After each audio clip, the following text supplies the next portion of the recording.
नमस्कार, मैं श्वेता सिंह आपका स्वागत करती हूँ। रात के 8 बज रहे हैं। वक्त है आपको हर बड़ी खबर से खबरदार करने का। अगर आप उत्तर प्रदेश में रहते हैं, उत्तर प्रदेश में भी अगर कहीं सबसे ज्यादा सरकार को टैक्स देने वाले गौतम बुद्ध नगर में रहते हैं, नोएडा में रहकर अगर आप इस बात पर इतराते हैं कि देश की राजधानी से सटा ये वो जिला है जिसे उत्तर प्रदेश में निवेश के लिए सबसे ज्यादा प्रचारित किया जाता है, आज तक देखते हुए सवाल करिए। क्योंकि नोएडा में रात के अंधेरे में सरकारी कातिल लापरवाही कब किसी के बेटे की जान ले लेगी कोई नहीं जानता। शुक्रवार रात की खबर है, नोएडा के सबसे पॉश इलाके में से एक सेक्टर 150 में युवराज नाम का युवा इंजीनियर इसलिए मार दिया जाता है क्योंकि 9,000 करोड़ के बजट वाली नोएडा अथॉरिटी के अफसर जनता को मारने का जाल बिछाकर जैसे बैठे रहते हैं।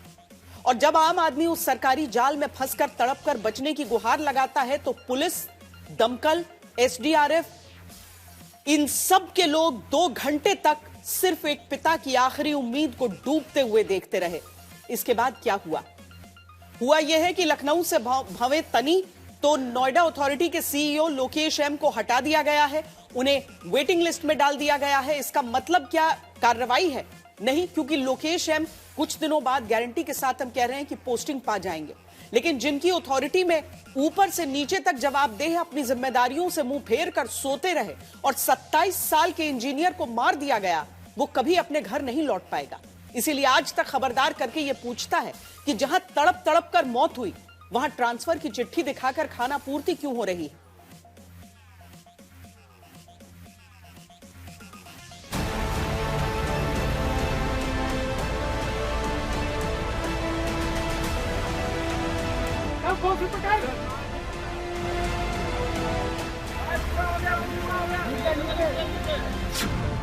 $8,732 करोड़ रुपए के बजट वाली नोएडा अथॉरिटी की वजह से 27 साल के एक इंजीनियर की डूबकर मौत हो जाती है। देश परेशान होता है। इस हादसे के लिए 3 अधिकारी जिम्मेदार हैं। इन अफसरों की तस्वीर हम आपको इसलिए दिखा रहे हैं क्योंकि ये अफसर जाने कि उनकी लापरवाही की वजह से एक परिवार का चिराग ही नहीं बुझा है। लाखों लोग जो नोएडा में रहते हैं वो चिंतित हो चुके हैं। नोएडा की तकदीर का फैसला करने वाले जाने कि एक नौजवान को बचाने में जिस तरह नोएडा पुलिस, फायर ब्रिगेड और एसडीआरएफ नाकाम रही, उससे करोड़ों का फ्लैट खरीदने वालों को भी अपनी जान जोखिम में लगती है। वो बहादुर नौजवान खौफ में जी रहा है जिसने जान जोखिम में डालकर युवराज को बचाने की ईमानदारी से कोशिश की। कोई तैरने के लिए जाता, उसमें तैर कर उसको मदद करता तो मेरे बेटे की जान बच सकती थी। क्यों नहीं गए थे, क्यों नहीं जा रहे थे? बोला थे नीचे बहुत सरिया है, जान जोखिम में हम लोग नहीं डाल सकते। हम पूछे कोई स्विमर है आपके पास टीम में या, तो बोला नहीं। तब मुझे बस ये लगता है कि भगवान ने कहा कोई अगर मेरा अपना होता तो मेरी क्या हालत हो रही होती। It's as simple as that. And I don't care कि मैं कहाँ रह रही हूँ। इस देश में अगर हम रह रहे हैं, हमें हर जगह पे सेफ्टी होनी चाहिए। एंड अब ये सुन करके कि सेफ्टी रेस्क्यू ऑपरेशन के लिए आए एंड उसके बाद भी रेस्क्यू नहीं हो पाया, आई एम तो मोर स्कैर्ड नाउ। 3 दिन से मैं चर्चा में हूँ। मैं तुम्हें थोड़ी सी हिंट दे सकता हूँ कि मेरे जान को भी खतरा हो सकता है। जो हजारों करोड़ का मालिक है वो आदमी सबूत छुपाने के लिए क्या नहीं कर सकता, बताएं आप। नोएडा में जिस जगह पर हादसा हुआ वहां अगर एक भी बैरिकेडिंग होती तो शायद एक पिता अपने इकलौते बेटे को ना खोते। लेकिन अपनी गलती छिपाने के लिए अब यहाँ एक नहीं 2 बैरिकेड लगा दिए गए। सड़क पर पानी का छिड़काव किया जा रहा है मानो यहाँ कुछ हुआ ही नहीं। लेकिन शुक्रवार को यहाँ जो कुछ हुआ उसने नोएडा अथॉरिटी की नाकामी, आपराधिक लापरवाही सामने ला दी। 79 अफसरों, कर्मचारियों का चेहरा बेनकाब कर दिया जो इंसान कहलाने तक के लायक नहीं।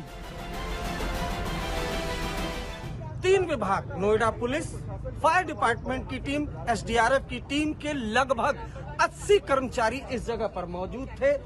यहाँ सामने युवराज की जो कार है वो फंसी हुई थी। युवराज चीख रहा था, चिल्ला रहा था, लेकिन 3 विभाग के 80 कर्मचारी यहाँ पर मौजूद थे। किसी ने इस पानी में उतरने की जहमत नहीं दिखाई, जबकि जो कार है उसकी छत पर खड़ा होकर युवराज लगातार खुद को बचाने की गुहार लगा रहा था। उसके पिता यहाँ पर मौजूद थे, चीख रहे थे, चिल्ला रहे थे, लेकिन सिस्टम का निकम्मापन ये है कि जो पिता है उनका कहना है कि जो तीनों विभाग के कर्मचारी थे वो ये कह रहे थे कि पानी ठंडा है, इस वजह से नीचे नहीं उतर सकते, गहरा खड्डा है, इसमें सरिया हो सकता है, इस वजह से नहीं उतर रहे।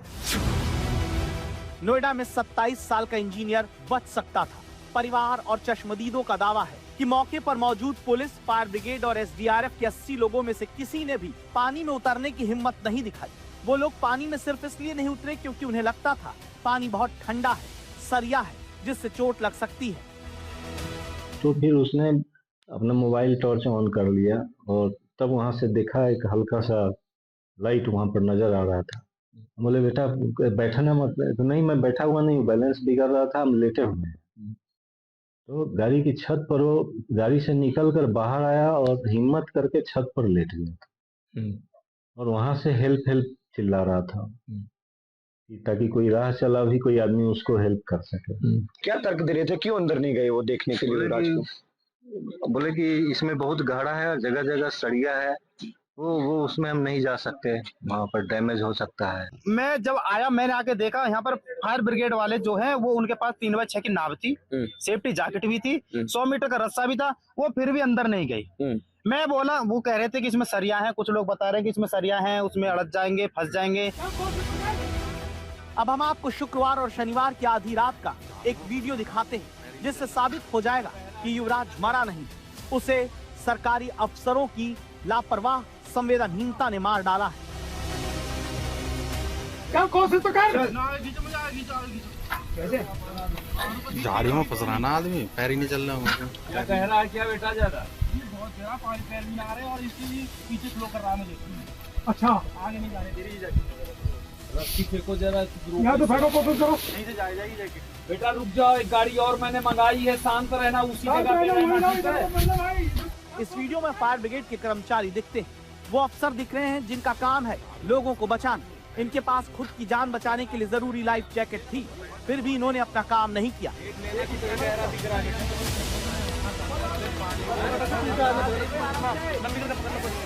मैं बोला कि मैं जा सकता हूँ, नू आप चले जाओगे? मैं कहा जी मैं जा सकता हूँ। आप पे तैरना आता है? मैं कहा जी आता है। 100% चले जाएंगे आप? वहाँ चला जाऊंगा जी। तो आप जा सकते हैं। ठीक है। मैंने कमर से रस्सा बांधा, तुरंत मैंने बिना देरी के तुरंत आगे, उन्होंने बोला था अगर आप जा रहे हैं तो जल्दी जाइए।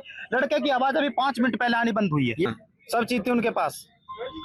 उनके पास 3x6 की नाव भी थी, ठीक है जी। उनके पास रस्सा भी थे, ठीक है। फायर ब्रिगेड, हाँ जी, फायर ब्रिगेड वालों के पास रस्सा भी थे। उनके पास सेफ्टी जैकेट भी थी। मेरे आने से पहले कम से कम 125 लोग थे। अच्छा। लेकिन मुझसे अलग किसी ने हिम्मत नहीं करी दाखने की। तो नोएडा में 27 साल के इंजीनियर को सरकारी महकमों की गैर जिम्मेदारी ने मार डाला, जिसने शुक्रवार रात 12 बजे खूनी प्लॉट में गिरने के बाद अपने पिता को फोन किया। 12:40 तक वो हादसे की जगह पहुंच गए। इसके 22 मिनट में पुलिस पहुंची, फिर काफी देर बाद फायर ब्रिगेड की टीम आई। सुबह 4 बजे एसडीआरएफ की टीम आई, जिसने 1-2 घंटे तैयार होने में लगाया। तब तक युवराज डूब गया। सुबह 6 बजे युवराज के शव को निकाला जा सका। मतलब नोएडा अथॉरिटी की वजह से एक नौजवान खूनी प्लॉट में गिरा। पुलिस, फायर ब्रिगेड और एसडीआरएफ की टीम उसे डूबते हुए देखती रही। अब जो पिता है उनका आरोप है कि रेस्क्यू ऑपरेशन वक्त पर नहीं हुआ और जिस वजह से उनके बेटे की जान चली गई। तकरीबन 4.5 घंटे बाद युवराज की लाश इस गड्ढे से निकाली गई। तो सीधे सीधे सिस्टम की नाकामी वो इस पूरे मामले में सामने आ रही है। अब चूंकि ये हादसा हो गया, उसके बाद अगर देखिए तो इस तरह से नोएडा अथॉरिटी ने यहाँ पर बैरिकेटिंग की है। अगर ये पहले बैरिकेटिंग की जाती तो शायद युवराज की जान बच सकती थी। तो इस मामले में जिम्मेदार नोएडा अथॉरिटी भी है, फायर डिपार्टमेंट की टीम भी है, नोएडा पुलिस भी है, उसके अलावा एसडीआरएफ की टीम है। और सोचिए, दिल्ली से सटे नोएडा में अगर कोई आपदा आ जाती है तो क्या हाल होगा। क्यों नहीं नोएडा अथॉरिटी से लेकर पुलिस, दमकल के उन अधिकारियों कर्मचारियों के खिलाफ एफआईआर दर्ज करके गिरफ्तारी होती है जो अगर अपना कर्तव्य निभा लेते तो एक पिता के सामने रात के अंधेरे में जान बचाने की गुहार करता बेटा डूबकर नहीं मरता। रूह कांप जाती है ये सोचकर कि पिता हाथ जोड़ते रहे, पुलिस, दमकल, एसडीआरएफ वालों से कहते रहे मेरे बेटे को बचा लो। शुक्रवार की रात सरकारी व्यवस्था कातिल बन गई, तमाशा देखा गया। और अब कहा जा रहा है कि नोएडा अथॉरिटी के सीईओ को प्रतीक्षा रद्द कर दिया गया है। ऐसी कार्रवाइयों के पन्ने बहुत हादसों के बाद देखे गए हैं जो सुलगते सवालों से बचने के लिए सरकारी पानी की बाल्टी होता है और कुछ नहीं। आज उत्तर प्रदेश का एक एक नागरिक पूछ रहा है कि नोएडा के आपराधिक लापरवाही करने वाले अधिकारियों की गिरफ्तारी कब होगी। क्योंकि इस बार नजीर देने वाला एक्शन नहीं हुआ तो बहुत दुख के साथ यह कहना पड़ रहा है कि आज युवराज की जान गई है, कल कोई और बेटा बेटी होगा। अगर ऐसा एक्शन नहीं लिया जिसके बाद जिम्मेदारी निभाने से चूकने वालों की नींद नहीं उड़ती, तो यकीन मानिए आज सेक्टर 150 में मौत का हादसा हुआ है, कल फिर कोई और सेक्टर होगा, कोई और शहर होगा, लेकिन इसे होने नहीं देना है, रोकना है। इसीलिए हम खबरदार कर रहे हैं। नोएडा का बजट 8,730 करोड़ रुपए। इतने भारी भरकम बजट के बावजूद नोएडा में एक नौजवान इंजीनियर की गाड़ी पानी भरे गहरे गड्ढे में गिरी। घंटों तक मदद के लिए चिल्लाता रहा। इस इंजीनियर के पिता मदद की भीख मांगते रहे, लेकिन फिर भी 80 अफसर और कर्मचारियों के सामने, एक पिता के सामने उनका बेटा डूबकर मर गया। ये लिखते हुए, ये बताते हुए हमारा कलेजा कांप रहा है। लेकिन नोएडा अथॉरिटी के जिम्मेदार अफसरों के बारे में ऐसा नहीं कहा जा सकता। क्यों यह बात युवराज के पिता और उसे बचाने की ईमानदारी से कोशिश करने वाला इकलौता नौजवान कह रहा है, सब कुछ आपको बताएंगे, लेकिन पहले उन अफसरों से मिल लीजिए जिनकी लापरवाही ने एक पिता को जिंदगी भर का दर्द दे दिया। नोएडा सेक्टर 150 में इंजीनियर की डूबकर मौत के मामले में नोएडा अथॉरिटी के जिन अधिकारियों की जिम्मेदारी है, उसमें पहला नाम एसपी सिंह का है, जो ट्रैफिक सेल के जीएम है। यह हादसा इसीलिए हुआ क्योंकि गहरे गड्ढे के बाहर कोई बाउंड्री वॉल नहीं थी, इसीलिए युवराज मारा गया। कार्रवाई के नाम पर सिर्फ जूनियर इंजीनियर नवीन कुमार की सेवा समाप्त कर दी गई। सवाल यह है कि जेई को बर्खास्त करने से क्या किसी का बेटा वापस लौट आएगा? युवराज की मौत के जिम्मेदार अफसरों में ए.के. अरोड़ा का नाम है, जो सिविल विभाग के जीएम है। इसके अलावा इसी विभाग के डीजीएम विजय रावल की भी जिम्मेदारी बनती है। ये दोनों अफसर लंबे समय से नोएडा अथॉरिटी में हैं। जिस गहरे गड्ढे में युवराज डूबा, उसे इस तरह क्यों खोदकर छोड़ दिया गया, इसकी जवाबदेही इन दोनों अफसरों की ही बनती है। इस फहरिस्त में अगला नाम आरपी सिंह का है, जो इलेक्ट्रिकल और मेंटेनेंस के जीएम है। आसपास के लोगों का कहना है कि लाइट की कमी थी, ऐसे में सड़क पर लाइट की जिम्मेदारी इन्हीं के विभाग की है। आखिर में सबसे बड़ी जिम्मेदारी नोएडा अथॉरिटी के सीईओ लोकेश एम की थी, जिन्हें हटा दिया गया। लेकिन सवाल यह है कि सीईओ को हटाया, लेकिन बाकी अधिकारियों का क्या? नोएडा सेक्टर 150 में सॉफ्टवेयर इंजीनियर युवराज मेहता की मौत ने नोएडा प्राधिकरण की कार्य प्रणाली पर गंभीर सवाल खड़े कर दिए हैं। हादसे के 3 दिन बाद भी प्राधिकरण को खूनी प्लॉट के असली मालिक का पता नहीं। इसी से आप अधिकारी की संवेदनशीलता जनता के प्रति समझ लीजिए।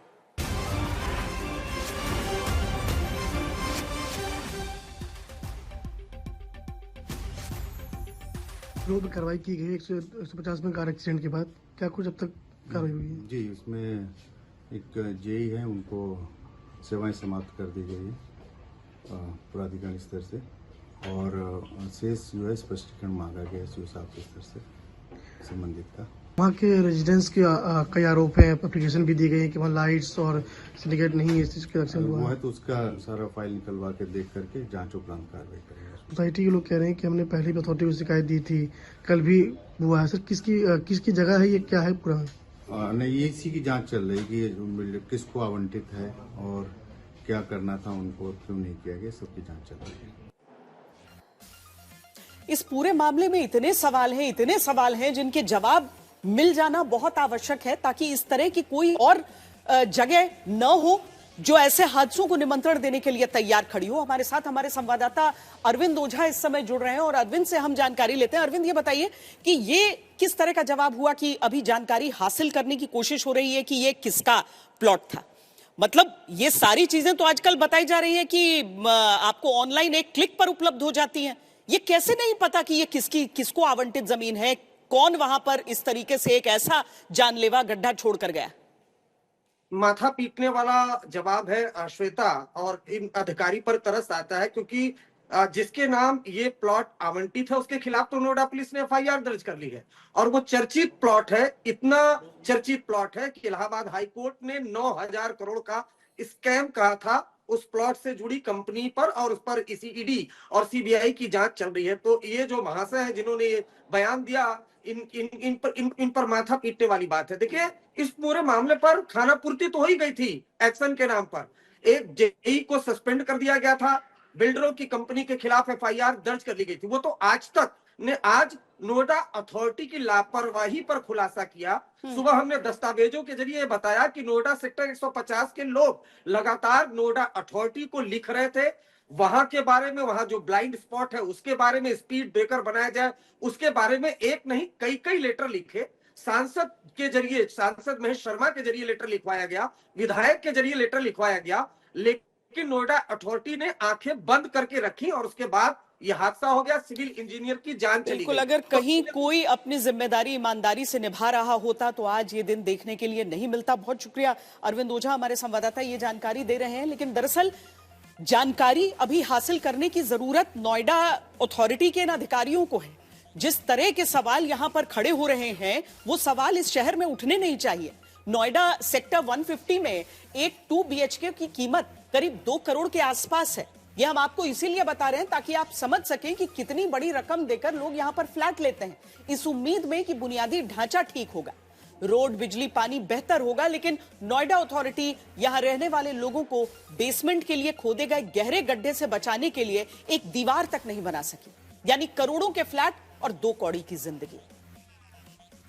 क्या पहले यहाँ पर ये बैरिकेटिंग लगी थी? कुछ भी नहीं था यहाँ पे। Last to last year 0 visibility थी, इतना फॉग था। प्रिस्टीन से लेके यहाँ तक आने में आधा घंटा लगा था। क्यों? क्योंकि हमें कुछ दिखता ही नहीं है यहाँ पे। हम गूगल मैप्स के सहारे टर्न देखते हैं।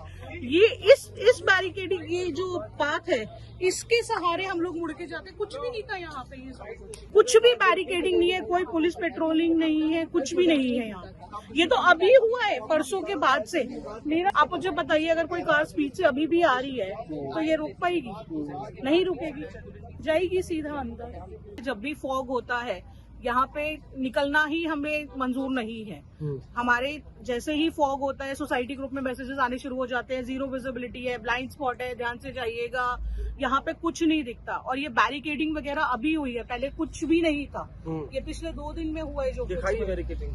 0 विजिबिलिटी में सुबह स्कूल बसेस आती हैं, स्कूल बसेस आप बस को नहीं दिख रहा है, कौन रिस्पॉन्सिबल होगा? भगवान ना करे कोई बड़ा हादसा होता है कहीं। देश का एक नौजवान किस तरह से नोएडा अथॉरिटी की काहिली की वजह से आखिरी पलों में दर्द में रहा, उसकी एक रिपोर्ट हमारे पास आई। पोस्टमार्टम रिपोर्ट ने युवराज के आखिरी पलों की खौफनाक दास्तान बयान की। रिपोर्ट और पुलिस सूत्रों के अनुसार युवराज की मौत के पीछे केवल पानी नहीं बल्कि सिस्टम की देरी और कड़ाके की ठंड भी थी। पोस्टमार्टम से पता चलता है कि युवराज ने ठंडे पानी में 2 घंटे तक मौत से संघर्ष किया। रिपोर्ट में मौत की वजह एंटी मॉर्टम ड्राउनिंग बताया गया है। युवराज के फेफड़ों में पानी भर गया, उसके फेफड़ों में 1 से 2 लीटर पानी भरा मिला। डॉक्टरों के अनुसार हाइपोथर्मिया और अत्यधिक घबराहट के कारण युवराज को कार्डियक अरेस्ट आया। अरविंद, ये जो पोस्टमार्टम रिपोर्ट है, ये इसको सुनकर अब हम कल्पना नहीं कर सकते हैं कि किस तरह की दर्दनाक वो मौत रही होगी। और जाहिर सी बात है, इसी वजह से नोएडा के लोगों में और जो ये खबर देख रहा है उसमें आक्रोश है। खुद उत्तर प्रदेश के जो मुख्यमंत्री हैं वो भी आक्रोशित है, तभी नोएडा के सीईओ हटाए गए। ये जो पोस्टमार्टम रिपोर्ट आज तक के पास है युवराज की, उसमें साफ साफ दिखाता है कि किस तरह उसने आखिरी वक्त में संघर्ष किया। डूबने से उसकी मौत हुई है। चूंकि पानी काफी ज्यादा था और उसमें डूबा, उस वजह से दम घुटा और उसकी मौत हो गई। लेकिन जो चौंकाने वाली बात है, जो संघर्ष वाली बात है, 1 से 2 लीटर पानी उसके फेफड़ों में मिला, ये पोस्टमार्टम रिपोर्ट करती है। तो जो ये पोस्टमार्टम रिपोर्ट है युवराज की, जिस तरह से ये पूरा हादसा हुआ, उसके संघर्ष की कहानी बताती है और साथ ही साथ ये बताती है कि किस तरह से जो पानी जो हादसे का जब शिकार हुआ कार के समेत, वो पानी के अंदर जब जाता है तो काफी देर तक खुद को बचाने की कोशिश करता है, पिता को कॉल करता है कि मुझे बचाओ, शोर मचाता है, टॉर्च जलाता है और उसके बाद जब रेस्क्यू ऑपरेशन नहीं हो पाता तो उसकी मौत हो जाती है।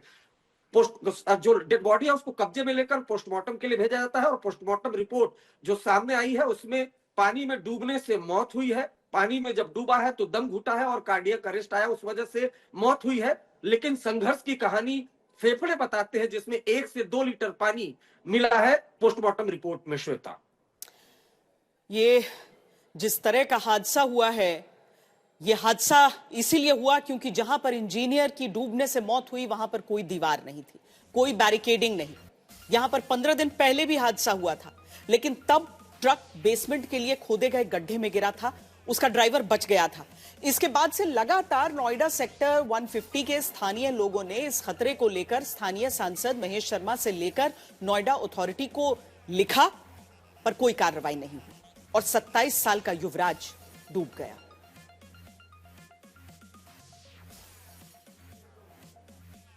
नोएडा में एक नौजवान इसीलिए मारा गया क्योंकि प्राधिकरण ने बेसमेंट के लिए खोदे गए गड्ढे, जिसमें पानी भर गया था, जिसमें पहले भी एक ट्रक जाकर गिर गया था, ऐसे हादसों को रोकने के लिए एक दीवार नहीं बनाई।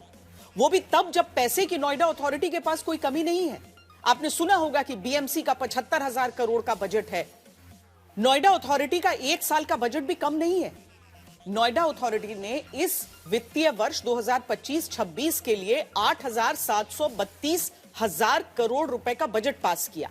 नोएडा प्राधिकरण ने बताया कि पिछले साल बजट का अधिकांश हिस्सा तय मानकों के अनुसार खर्च नहीं किया जा सका। ऐसे में इस वित्तीय बजट में इसे शामिल किया गया। साल 2024-25 में नोएडा अथॉरिटी का बजट 7,433 करोड़ रुपए का था। सोचिए, एक शहर की अथॉरिटी का बजट करीब 9,000 करोड़ रुपए का है। कितनी अमीर है यह अथॉरिटी। यहां पर जो भी अफसर अथॉरिटी का सीईओ बनता होगा वो कितनी अहमियत रखता होगा। नोएडा में इस बार 250 करोड़ रुपए भूमि अधिग्रहण के लिए खर्च किए जाएंगे। नोएडा इंटरनेशनल एयरपोर्ट के लिए 1,600 करोड़ रुपए दिए जाएंगे। विकास कार्यों के लिए 2,410 करोड़ रुपए, न्यू नोएडा के लिए 1,000 करोड़ से घटाकर 10 करोड़ रुपए का प्रावधान किया गया। अनुरक्षण कार्य पर करीब 2,229 करोड़ रुपए, ग्राम विकास के लिए 224 करोड़ रुपए खर्च किए जाएंगे। ऑफिस व्यय के लिए करीब 254 करोड़ रुपए खर्च किए जाएंगे। तो युवराज बच सकता था अगर जनता से मिलने वाले इस पैसे का सही इस्तेमाल होता। नोएडा के फायर ब्रिगेड के अफसर कर्मचारी बचाने की हिम्मत कर पाते। और अब खबर उत्तर प्रदेश में 2027 के चुनावी रण पर होती धर्म की राजनीति की, जहां काशी से प्रयागराज तक दो खबरों को लेकर सवाल सियासत में उठा है कि क्या जो हिंदू वोट बीजेपी की ताकत रहा है उसमें विपक्ष सेंध लगा सकता है। इस सवाल की वजह तक पहले आपको हम ले चलते हैं। काशी को बदनाम करने की जो साजिश हो रही है, इसका पर्दाफाश होना चाहिए। तो सनातन धर्म ये कहता है भगवान आपके अंदर भी है, भगवान इसके यहाँ भी है, भगवान इन सबके लोगों के भी है। तो ये जो हमारा बांधने का काम कर रहे हैं, हमारा धर्म कभी बांधता नहीं है लोगों को, हमारा धर्म सबको जोड़ता है। जो लोग ये काम कर रहे हैं वो सनातनी नहीं हो सकते। काशी को बदनाम करने की साजिश बनाम तोड़ने वाले सनातनी नहीं हो सकते की सियासी लड़ाई में खबरदार करता सवाल है, क्या काशी और प्रयागराज विवाद से विपक्ष बीजेपी का हिंदू वोट खींच सकता है? गुमराह करने का प्रयास हो रहा है। सनातन धर्मावलंबियों की धार्मिक भावनाओं के साथ खिलवाड़ हो रहा है। इनके द्वारा एआई जनरेटेड वीडियो बना करके मंदिर को तोड़ने का दुष्प्रचार फैलाया जा रहा है। धरती पर किसी राजा ने इतने मंदिर नहीं तोड़े होंगे जितने भारतीय जनता पार्टी ने पौराणिक मंदिरों को तोड़ा है। मंदिर तोड़ने का दुष्प्रचार बनाम धरती पर बीजेपी ने ज्यादा मंदिर तोड़े की सियासी जुबानी जंग में क्या 2027 में हिंदू वोट पर असर होगा? एक तरफ वो अयोध्या जहां सदियों के बाद भगवान राम का मंदिर धर्म ध्वजारोहण के साथ संपूर्ण होता है। प्रधानमंत्री मुख्यमंत्री कहते हैं उस यज्ञ की पूर्णाहुति है जिसकी अग्नि 500 वर्ष तक प्रज्वलित रही। आज तो कोई हमारी अयोध्या पे प्रश्न नहीं उठाएगा। आज कोई राम भक्त पर उंगली नहीं उठा सकता, नहीं उठा सकता। 17 के पहले जब भी कोई भाजपा का कार्यकर्ता, विचार परिवार का कोई कार्यकर्ता कहता था रामलला हम आएंगे, मंदिर वहीं बनाएंगे, लोग कहते थे अरे देखो ये सब इनका ऐसे ही नारा है। लेकिन क्या आज कोई प्रश्न उठा सकता है क्या? लेकिन अब बीजेपी के हिंदुत्व, बीजेपी के खुद को सनातन प्रहरी, सनातन रक्षक कहने पर सवाल विपक्ष उठा रहा है। वजह अयोध्या नहीं, कारण काशी और प्रयागराज से आती दो खबरें हैं। प्रयागराज जहां जगत गुरु शंकराचार्य स्वामी अभिमुक्तेश्वरानंद के संगम स्नान के लिए जाने को लेकर खड़े हुए विवाद में प्रशासन पर आरोप लगा, शंकराचार्य के शिष्यों के साथ मारपीट की गई।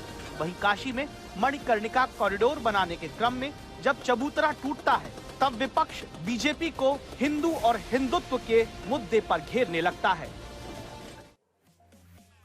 2014 से 2024 तक लोकसभा चुनाव और 2017 और 2022 का विधानसभा चुनाव, 5 चुनावों पर हमने गौर किया, पाया है कि हिंदू वोट का ज्यादातर बड़ा हिस्सा 50% से 80% तक बीजेपी पाती आई है। 2022 का चार्ट आपके सामने हम रखते हैं, जहां 80 बनाम 20 वाले योगी आदित्यनाथ के बयान का असर ऐसा रहा कि इतिहास बनाकर योगी लगातार दूसरी बार सीएम बने, क्योंकि 2022 में बीजेपी को ब्राह्मण राज्य में जो 10% हैं, 79% बीजेपी गठबंधन के साथ रहे, राजपूत 5% हैं, 87% बीजेपी के साथ रहे, वैश्य 2% तो 83% बीजेपी के साथ रहे, कुर्मी 5% हैं, उनमें से 66% बीजेपी के साथ रहे, जाट 4% हैं, उनमें से 54% बीजेपी के साथ रहे।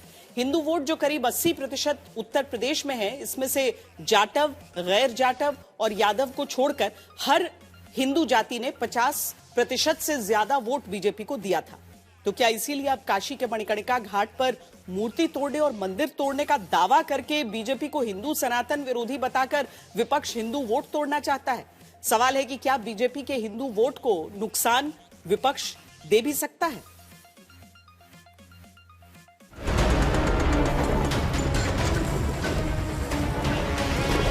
मणिकर्णिका घाट पर मूर्ति टूटी या फिर मंदिर टूटा है, इसी विवाद को इस वक्त सबसे ज्यादा उठाया जा रहा है।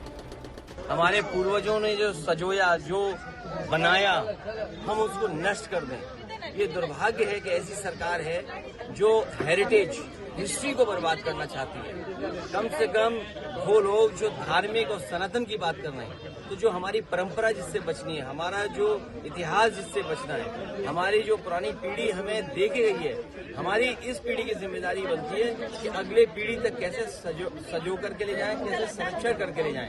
इन्हें संरक्षण करना चाहिए, इतिहास को और अच्छा बनाना चाहिए, बल्कि इतिहास को नष्ट नहीं करना चाहिए। हजारों साल से जो वहाँ पे अंतिम संस्कार की प्रक्रिया चल रही थी, हजारों साल पुराना, उसको आप कौन से नया मॉडर्नाइज कर देंगे? लाशों पर भी टैक्स लगाएंगे। इनके द्वारा जो लगातार विरासत, काशी की विरासत को, काशी की धरोहर और काशी की जो धार्मिक मान्यताएं हैं, उनको ध्वस्त करने का काम किया गया। उसको केवल ढकने के, छिपाने के लिए ये जाकर योगी जी अपने आप को संत बनते हैं, संत पुरुष हैं, और वो झूठ बोल रहे हैं जाकर।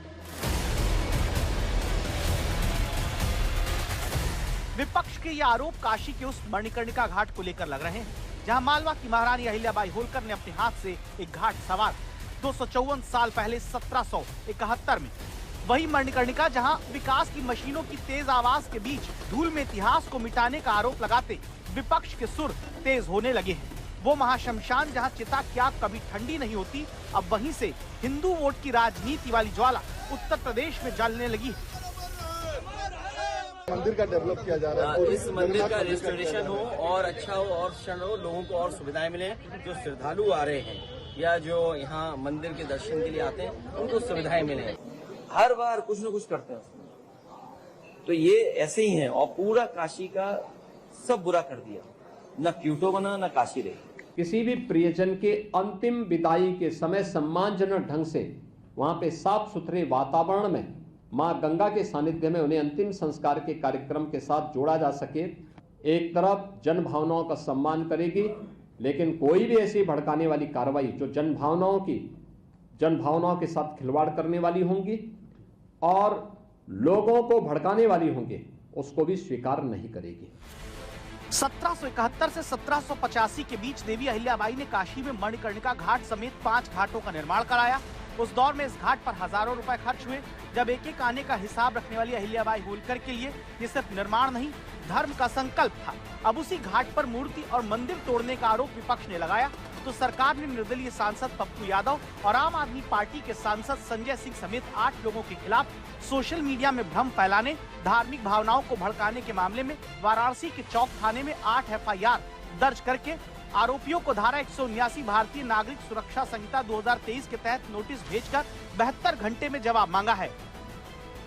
मैं चेतावनी दूंगा जो यही जनरेटेड वीडियो के माध्यम से जनता जनार्दन को गुमराह करके और भड़काने वाली कार्रवाई कर रहे हैं। आप ये सोच रहे हैं कि अपने पाप और गुनाह छिपाने के लिए संजय सिंह पे FIR कर दो, सब मामला दब जाएगा।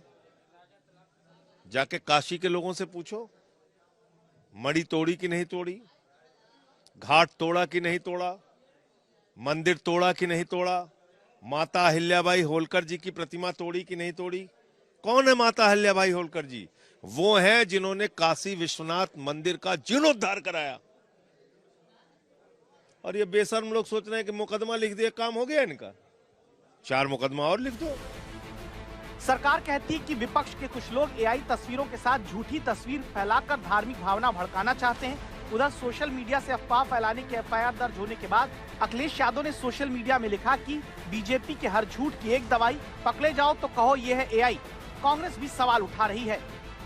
जिस थाली में बैठते हैं उसमें ये छेद करते हैं। अब आप किस काम के हैं? ना आप काम के हैं ना आप राम के हैं।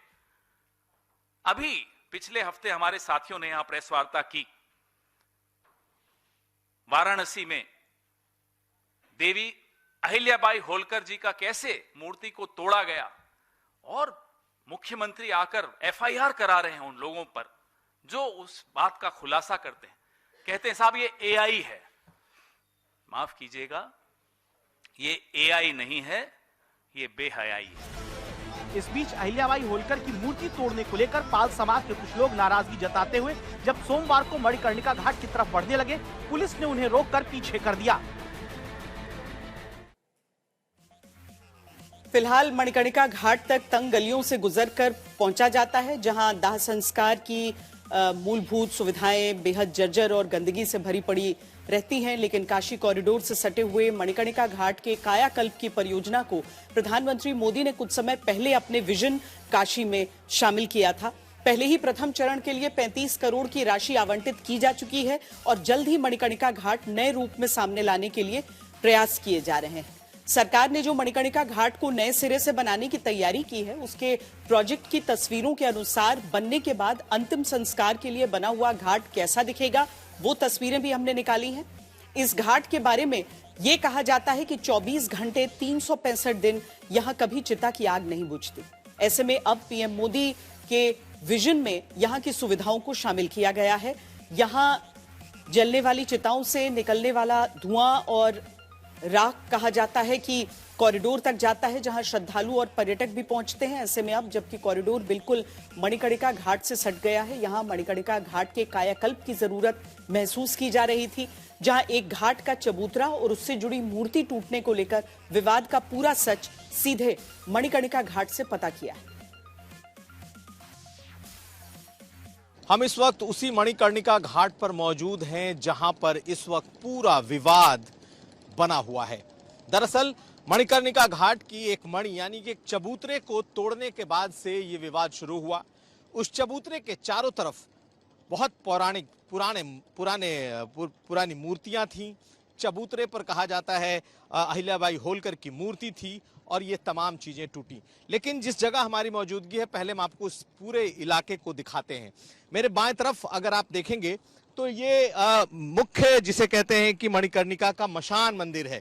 ये लाल रंग का जो मंदिर आपको दिखाई दे रहा है, यही इस मणिकर्णिका घाट का ये मशान मंदिर है, जिसके तहत कहते हैं कि यहीं पर इस मणिकर्णिका घाट पर तमाम जो दाह संस्कार, जो अंतिम संस्कार हैं, वो होते हैं। बाएं तरफ आपको काशी कॉरिडोर दिखाई देगा, बाबा विश्वनाथ का वो कॉरिडोर जो कि कुछ साल पहले बनकर तैयार हुआ। और इस घाट पर अगर हम आपको दूसरी तरफ दिखाने की कोशिश करेंगे तो आपको पूरे इस मणिकर्णिका घाट का नजारा दिखाई देगा। यहाँ पर जिसे कहते हैं श्रद्धालु, जो यहाँ पर जो पर्यटक तमाम लोग दिखेंगे। लेकिन पीछे हमारे जो मंदिर दिखाई दे रहा है, ये रत्नेश्वर महादेव का मंदिर है, तारकेश्वर महादेव का मंदिर है। तो जो पीछे का पूरा दृश्य है वो इस मणिकर्णिका घाट का जस का तस आपको दिखाई देगा। लेकिन जो विवाद है वो ठीक मेरे पीछे अगर आप देखें, जो विध्वंस आपको दिखाई दे रहा है, जो टूटा हुआ क्षेत्र आपको दिखाई दे रहा है, दरअसल विवाद अभी यहीं हुआ है। देखिए, कुछ हुआ नहीं है, वो कार्य चल रहा है सुंदरीकरण का। ये हमारे चाचा जो थे प्रस्तावक मोदी जी के, वो प्रधानमंत्री जी से जब मुलाकात हुआ था, बुलाए थे प्रधानमंत्री जी, तो हमारे समाज के लोग भी गए थे, हमारे चाचा प्रस्तावक बने थे। तो उन्होंने रखा था कि सरकार सबका सुंदरीकरण आप करा रहे हैं, हमारे घाट का भी सुंदरीकरण करा दीजिए। यहाँ पे सरकार बहुत दिक्कत होती है, 100 यात्री आते हैं, उनको बैठने का जगह नहीं है, लोगों को सोने का जगह नहीं है। और यहाँ पे जितने लकड़ी वाले हैं ज़बरदस्ती उसको कब्जा भी किए हैं, जितनी भी जगह बची है उसको ज़बरदस्ती कब्जा किए हैं। इसलिए जगह नहीं था तो हम प्रधानमंत्री जी से हमारे चाचा ने कहा था कि सरकार हमारे घाट का भी सुंदरीकरण होना चाहिए।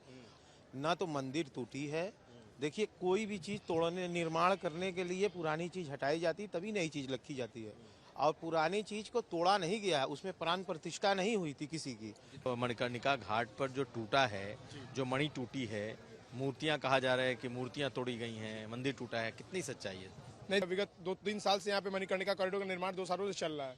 तो पहले पीछे के हिस्से में चल रहा था कार्य, जहाँ शमशान भूमि का स्थल था, अब शमशान का विस्तारीकरण हो रहा है। तीर्थ अलग है, शमशान अलग है। तो जिस स्थल पे भी निर्माण कार्य चलने वाला ही था, हो ही रहा था, तो बुलडोजर से सफाई करते हुए, तोड़ते हुए, मणि में भी बुलडोजर चला, मणि भी टूटी। उस मणि में कलाकृतियाँ भी थी, हमारी रानी अहिल्याबाई की भी थी, रत्नाबाई की भी थी, शिवलिंग भी था। तो उस मंडप को तोड़ते हुए, बगल में ग्रिल मशीन चल रही थी, तोड़ते हुए मंदिर भी टूटा। मंदिर टूटने का अर्थ है बोल्डर वगैरह मंदिर के ऊपर गिरे और कलाकृतियाँ अलग होकर पत्थर से गिर के जमीन पे गिरी। ये यहीं पे जो वो मणि टूटी है, क्या है वो? क्या मंदिर है पूरी तरीके से? मंदिर नहीं, मणि मतलब घाट। और जब यहाँ पर वो जो मणि जो बता रहे हैं आप, मणि वो वस्तुतः किसी ब्राह्मण का पंडा का घाट था वो, ठीक है। वहाँ पर बैठते हैं रजन गुरु, आज भी वहाँ पर हैं। तो जब तोड़ा गया रहा तो बहुत लोग भ्रांतियाँ में फैला दी गई कि मंदिर तोड़ा गया, ऐसा सच नहीं है ये। उसी मणि के नीचे में एक शिल्पकार ने, जो भी शिल्पकार रहा हो, उसमें एक महारानी अहिल्याबाई की एक बहुत बढ़िया, बहुत ही सुंदर, जिसे कहते हैं कि वो एक धरोहर, उस रूप हम लोग उसको मानेंगे कि वो धरोहर था जो तोड़ा गया है। वो माता रानी का मूर्ति था, ऊपर से विग्रह था, उसी पत्थर में ही शिला पे निकाला गया था, उकेरा गया रहा वो शिल्पकार ने, और नीचे में शिवलिंग था। तो जब मणि तोड़ा गया रहा तो उसमें अब चाहे प्रशासन की गलती से की गई हो या ठेकेदार की गलती से की गई हो, गलती तो हुआ, इसको स्वीकारना चाहिए इन बातों को। कॉरिडोर की जरूरत इसलिए पड़ गई कि जगह बहुत कम था। पानी जब बरसात आ जाता है तो बहुत दिक्कत, एक जगह बचती है, बरमनाल ऊपर है, उसको कहा जाता है हाथी दौड़। उस पर बड़ा सा मैदान है, उसी पे दाह संस्कार होता है। एक बार में 28 दाह संस्कार उस पर होती थी। अब जिसे लोग आ जाते थे, 28 की संख्या के ऊपर हो गए, 35 हो गए, 32 हो गए, 40 हो गए, तो उनको वेट करना पड़ता था। अब ये कॉरिडोर बन जाएगा तो किसी को वेट नहीं करना पड़ेगा, आराम। वहाँ घाट पर जो लोग आते हैं उनको जगह की कमी होने के कारण वहाँ बहुत समय तक इंतज़ार करना पड़ता है। वहाँ जो जन सुविधाएँ हैं उसमें कुछ चीज़ें ऐड करने की आवश्यकता होती है। वहाँ पर जो लकड़ी रखने की व्यवस्था है उसमें भी कुछ कठिनाई होती है, उसको भी व्यवस्थित रूप से रखे जाने की आवश्यकता है। इन्हीं सब चीज़ों को देखकर ये पूरी परियोजना बनाई गई है। और इसमें जितने भी मंदिर हैं, वहाँ पे पौराणिक मंदिर हैं मणिकर्णिका घाट पे, सभी को संरक्षित किया जा रहा है। और जो घाट का या जो पुनर्निर्माण का कार्य चल रहा है, वो वहाँ पे जो दाह संस्कार के लिए लोग आते हैं उनकी सुविधाओं के लिए जो है वहाँ पे ये पूरी परियोजना रखी गई है। ये एक क्रेमेटोरियम बिल्डिंग है, ठीक है, और ये हमारा एंट्रेंस होगा। जब हम घाट की तरफ से एंट्री करेंगे गंगा जी की तरफ से, तो ये हमारा एंट्रेंस होगा यहाँ से। और एंट्रेंस करने के बाद हम फर्स्ट फ्लोर पर जब आएंगे तो यहाँ पे हमारा दाह संस्कार किया जाएगा, क्योंकि एक बार में हम 19 लोगों को साथ में दाह संस्कार कर सकते हैं। और इसमें बहुत सारी फैसिलिटीज़ दी जाएगी, लोगों की वेटिंग एरिया रहेंगे, बाथरूम रहेंगे, वॉशरूम रहेंगे। और जो लकड़ियाँ जो आप देख सकते हैं, बहुत सारे लकड़ियों वाले जो है इधर उधर लकड़ियाँ उनकी फेंकी रहती है, तो उनके लिए भी एक अलग सा प्लेटफॉर्म बनाया जाएगा, तो वो अपनी लकड़ियाँ वहाँ पे स्टोर कर पाएंगे, चीज़ों को रख पाएंगे। और जो लोग बहुत दूर दूर से भी आते हैं उनके लिए भी वेटिंग एरिया बनाया जाएगा। 300 साल पुरानी मूर्तियां वो टूटी, और ये बताया गया कि सरकार की तरफ से बताया गया है कि ये मूर्तियां संरक्षित की जा रही हैं और उसे दोबारा लगाया जाएगा। लेकिन जो स्थानीय लोग हैं, जो स्थानीय पंडे हैं, जो राजनीतिक लोग हैं, उनका कहना है कि मणि को तोड़ा गया है। प्रयागराज आपको लिए चलते हैं, जहां संगम किनारे माघ मेला अभी चल रहा है। मौनी अमावस्या पर 4.5 करोड़ श्रद्धालुओं ने स्नान किया। ये अपने आप में रिकॉर्ड है। इसी दौरान प्रशासन की तरफ से हेलीकॉप्टर के जरिए पुष्प वर्षा कराई गई। आपने इसी तरह पिछले साल महाकुंभ के दौरान भी देखा होगा। लेकिन जब संगम में 4.5 करोड़ लोग स्नान करते हैं, तब एक विवाद भी बड़ी खबर बन गया। जहां प्रयागराज माघ मेले में शंकराचार्य स्वामी अविमुक्तेश्वरानंद धरना देने लगे। पालकी यानी रथ यात्रा रोके जाने के विरोध में शंकराचार्य वहीं धरने पर बैठ गए।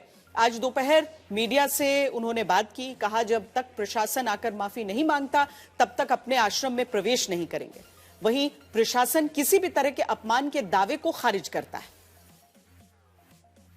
हर माघ स्नान में हम लोग सूचना देते हैं, उस सूचना देने के वो समझते हैं कि हमारी परमिशन ले रहे हैं। बहुत बड़ा भ्रम उनको उत्पन्न हो गया है। हाँ, हम सूचना देते हैं, क्यों? क्योंकि हमारे ही व्यवस्था में वो लगे हैं, ऐसा मान करके उनको सूचित करते हैं ताकि वो उस अनुसार की व्यवस्था पहले से बनाए रखें।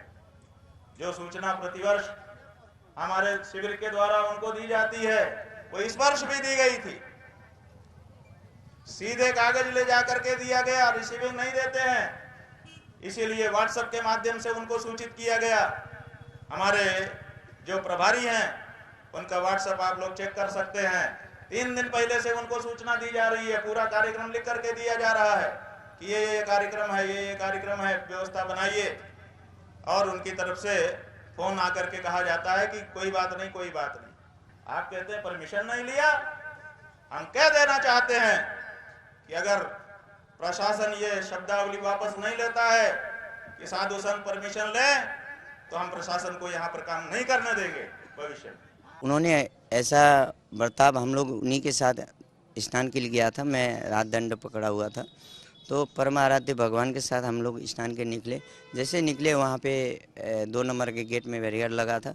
वो हमारे परमाराध्य के जो सेवा में लगे हुए थे, पुलिस प्रशासन के विभाग के जो सिक्योरिटी गार्ड थे, उन्होंने जाके सामने हम लोग सुरक्षा के प्रोटोकॉल के लगाया था, उन्होंने जाकर उसको बैरियर को रस्सी खोला। बहुत ही स्पष्ट रूप से मना कर दिया गया था कि ये हमारा स्नान पर्व है और इस दिन किसी को कोई प्रोटोकॉल व्यवस्था इत्यादि उपलब्ध नहीं कराई जाती है, और उनको स्पष्ट रूप से इनकार कर दिया गया था। और बावजूद इसके जो हमारा त्रिवेणी पीपा पुल है, जो कि सिर्फ इमरजेंसी सर्विसेज के लिए ओपन होता है, उस पे हम लोगों की सिर्फ फायर, इमरजेंसी इत्यादि सर्विसेज की गाड़ी जाना अनुमन्य है। वो अपने सैकड़ों अनुयायियों के साथ अपने वाहन पर सवार होकर के उस पीपा पुल पर आए और उन्होंने वहाँ का जो बैरियर है उसको तोड़ा। बिना अनुमति के आप लोग जा रहे थे? ऐसा नहीं है, 3 दिन से प्रशासन को हम लोग ने लेटर लिखा है। हमारे जितने भी प्रशासन के कार्य देखते हैं और जो प्रशासन ने उनको सुरक्षा के लिए खटाया, उनसे पूछिए आप। 3 दिन से हम लोग ने कहा कि हर साल हम लोग यही स्नान करते हैं, पर महाराज वो भी VIP सिस्टम ले सकते थे, लेकिन उन्होंने बोला हम VIP सिस्टम लेंगे तो सब जनमानस को दिक्कत पहुँचेगी, इसलिए हम सामान्य इंसान की तरह, सामान्य लोगों की तरह हम जनमानस में जाना चाहते हैं, जनमानस में घुल मिल होना। परमिशन नहीं मिली थी क्या? तो कुछ आया नहीं। 3 घंटा जो हमारे श्रद्धालुओं को किसी तरह की असुविधा ना हो, इसलिए खुद उच्चाधिकारी उनसे लगातार 3 घंटे तक अनुनय, विनय, वंदन सब चीज कर रहे थे। उनके समर्थकों के साथ भी डिस्कशन चला, कई दौर की वार्ता चली, आप सब उसके साक्षी हैं। और उनके द्वारा जो हमें अवगत कराया गया कि ये होना है, उसी क्रम में वहां पे हम लोगों ने एक व्यवस्था बनाने का प्रयास किया, परंतु उनके द्वारा किसी भी व्यवस्था को नहीं माना गया, प्रशासन के किसी भी निर्देश का पालन नहीं हुआ। अब कूटनीति की दुनिया से बड़ी खबर भी आपको बता दें। UAE के राष्ट्रपति शेख मोहम्मद बिन जायद अल नाहयान आंधी की तरह आए, तूफान की तरह चले गए। जायद सिर्फ 3 घंटे के लिए भारत में रहे, लेकिन इस दौरान भारत और UAE में 5 समझौते और 7 बड़े ऐलान हुए। सबसे बड़ी बात, भारत और UAE में परमाणु ऊर्जा पर सहयोग बढ़ेगा। UAE हर साल भारत को 5 lakh metric ton LNG supply करेगा। UAE के राष्ट्रपति ऐसे समय में भारत आए जब पश्चिम एशिया में स्थिति बहुत संवेदनशील बनी हुई है। यमन में UAE और सऊदी अरब के बीच तनाव बना हुआ है। ऐसे में UAE के राष्ट्रपति का अपने देश से भारत आना और केवल 3 घंटे रुकना और फिर घर लौट जाना काफी अहम माना जा रहा है।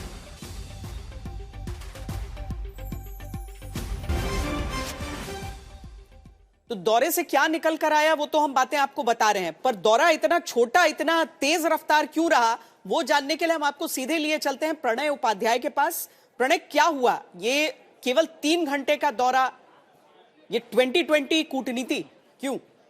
बिल्कुल, आप इसे 2020 कूटनीति कह सकती हैं। आपने कहा आंधी की तरह आए, तूफान की तरह चले गए, लेकिन किसी तरीके का विनाश नहीं हुआ बल्कि निर्माण हुआ। करीब 1 दर्जन समझौते भारत और UAE के बीच में इस करीब 3-साढ़े 3 घंटे की यात्रा में हुए। और कहते भी हैं कि अच्छे दोस्तों के बीच में औपचारिकता की सीढ़ियां नहीं होती, बल्कि रास्ते संबंधों के सीधे होते हैं। और कुछ सीधे संबंधों का ही रास्ता था कि राष्ट्रपति UAE के प्रिंस मोहम्मद बिन जायद अल नाहयान भारत आए, 3-साढ़े 3 घंटे रुके, प्रधानमंत्री उन्हें लेने गए और 12 समझौतों के ऊपर दस्तखत किए। और इन 12 समझौतों के अंदर, चाहे परमाणु ऊर्जा पर सहयोग का मामला हो, भारत और यूएई के बीच में एलएनजी की सप्लाई को लेकर करीब 5 lakh metric ton LNG supply का समझौता हो, नए सैटेलाइट डेवलपमेंट सेंटर बनाने की बात हो, इतना व्यापक इसका दायरा है कि आप अंदाजा लगा सकती हैं कि इस महज कुछ घंटे की यात्रा के अंदर इसने यूएई को भारत का दूसरा सबसे बड़ा एलएनजी का निर्यातक बना दिया है। साथ ही भारत के जो आबादी है, भारत के जो एक्सपर्ट्स हैं, वो सबसे ज्यादा यूएई के अंदर रहते हैं। साथ ही ये भी समझौता हुआ है कि किस तरीके से